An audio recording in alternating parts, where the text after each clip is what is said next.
മത്തായി എഴുതിയ സുവിശേഷം അധ്യായം 12. ആ കാലത്ത് യേശു ശബത്തിൽ വിളഭൂമിയിൽ കൂടി കടന്നുപോയി. അവൻ്റെ ശിഷ്യന്മാർ വിശന്നിട്ട് കതിർ പറിച്ച് തിന്നു തുടങ്ങി. പരീശർ അത് കണ്ടിട്ട്, ഇതാ, ശബത്തിൽ വിഹിതമല്ലാത്തത് നിന്റെ ശിഷ്യന്മാർ ചെയ്യുന്നു എന്ന് അവനോട് പറഞ്ഞു. അവൻ അവരോട് പറഞ്ഞത്, ദാവീദ് തനിക്കും കൂടെയുള്ളവർക്കും വിശന്നപ്പോൾ ചെയ്തത് എന്ത്? അവൻ ദേവാലയത്തിൽ ചെന്ന് പുരോഹിതന്മാർക്ക് മാത്രമല്ലാതെ തനിക്കും കൂടെയുള്ളവർക്കും തിന്മാൻ വിഹിതമല്ലാത്ത കാഴ്ചയപ്പം തിന്നു എന്ന് നിങ്ങൾ വായിച്ചിട്ടില്ലയോ?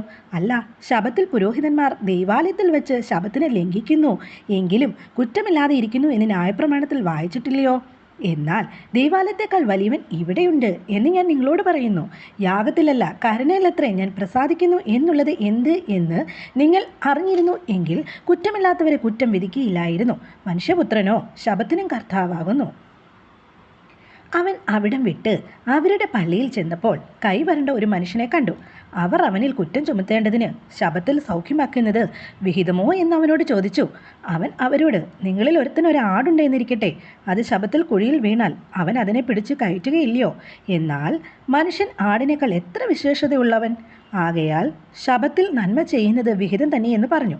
പിന്നെ ആ മനുഷ്യനോട് കൈ നീട്ടുക എന്ന് പറഞ്ഞു. അവൻ നീട്ടി, അത് മറ്റേതുപോലെ സൗഖ്യമായി. പരീശന്മാരോ പുറപ്പെട്ട് അവനെ നശിപ്പിപ്പാൻ വേണ്ടി അവന് വിരോധമായി തമ്മിൽ ആലോചിച്ചു. യേശു അത് അറിഞ്ഞിട്ട് അവിടം വിട്ടുപോയി. വളരെ പേർ അവൻ്റെ പിന്നാലെ ചെന്നു. അവൻ അവരെയൊക്കെയും സൗഖ്യമാക്കി. തന്നെ പ്രസിദ്ധമാക്കരുതെന്ന് അവരോട് ആജ്ഞാപിച്ചു. ഇതാ, ഞാൻ തിരഞ്ഞെടുത്ത എൻ്റെ ദാസൻ, എൻ്റെ ഉള്ളം പ്രസാദിക്കുന്ന എൻ്റെ പ്രിയൻ. ഞാൻ എൻ്റെ ആത്മാവിനെ അവൻ്റെ മേൽ വയ്ക്കും. അവൻ ജാതികൾക്ക് ന്യായവിധി അറിയിക്കും. അവൻ കലഹിക്കുകയില്ല, നിലവിളിക്കുകയില്ല. ആരും തെരുക്കളിൽ അവൻ്റെ ശബ്ദം കേൾക്കുകയുമില്ല. ചതഞ്ഞ ഓട അവൻ ഒടിച്ച് കളകയില്ല, പുകയുന്ന തിരി കെടുത്ത് കളകയില്ല. അവൻ ന്യായവിധി ജയത്തോളം നടത്തും. അവൻ്റെ നാമത്തിൽ ജാതികൾ പ്രത്യാശ വയ്ക്കും എന്നിങ്ങനെ യെശയ്യാപ്രവാചകൻ മുഖാന്തരം അരുളി ചെയ്തത് നിവൃത്തിയാകുവാൻ സംഗതി വന്നു. അനന്തരം ചിലർ കുരുടനും ഊമനുമായൊരു ഭൂതഗ്രസ്തനെ അവൻ്റെ അടുക്കൽ കൊണ്ടുവന്നു. ഊമൻ സംസാരിക്കുകയും കാണുകയും ചെയ്യുവാൻ തക്കവണ്ണം അവൻ അവനെ സൗഖ്യമാക്കി. പുരുഷാരമൊക്കെയും വിസ്മയിച്ചു. ഇവൻ ദാവീദ് പുത്രൻ തന്നെയോ എന്ന് പറഞ്ഞു. അത് കേട്ടിട്ട് പരീശന്മാർ, ഇവൻ ഭൂതങ്ങളുടെ തലവനായ ബെയേൽസെബൂലിനെ കൊണ്ടല്ലാതെ ഭൂതങ്ങളെ പുറത്താക്കുന്നില്ല എന്ന് പറഞ്ഞു. അവൻ അവരുടെ നിരൂപണം അറിഞ്ഞ് അവരോട് പറഞ്ഞത്, ഒരു രാജ്യം തന്നിൽ തന്നെ ഛിദ്രിച്ചു എങ്കിൽ ശൂന്യമാകും. ഒരു പട്ടണമോ ഗൃഹമോ തന്നിൽ തന്നെ ഛിദ്രിച്ചു എങ്കിൽ നിലനിൽക്കയില്ല. സാത്താൻ സാത്താനെ പുറത്താക്കുന്നുവെങ്കിൽ അവൻ തന്നിൽ തന്നെ ഛിദ്രിച്ചു പോയല്ലോ. പിന്നെ അവൻ്റെ രാജ്യം എങ്ങനെ നിലനിൽക്കും? ഞാൻ ബെയേൽസെബൂലിനെ കൊണ്ട് ഭൂതങ്ങളെ പുറത്താക്കുന്നുവെങ്കിൽ നിങ്ങളുടെ മക്കൾ ആരെക്കൊണ്ട് പുറത്താക്കുന്നു? അതുകൊണ്ട് അവർ നിങ്ങൾക്ക് ന്യായാധിപന്മാർ ആകും. ദൈവാത്മാവിനാൽ ഞാൻ ഭൂതങ്ങളെ പുറത്താക്കുന്നു എങ്കിലോ ദൈവരാജ്യം നിങ്ങളുടെ അടുക്കൽ വന്നെത്തിയിരിക്കുന്നത് സ്പഷ്ടം. ബലവാനെ പിടിച്ചു കെട്ടിയിട്ടല്ലാതെ ബലവാന്റെ വീട്ടിൽ കടന്ന് അവൻ്റെ കോപ്പ് കവർന്ന് കളവാൻ എങ്ങനെ കഴിയും?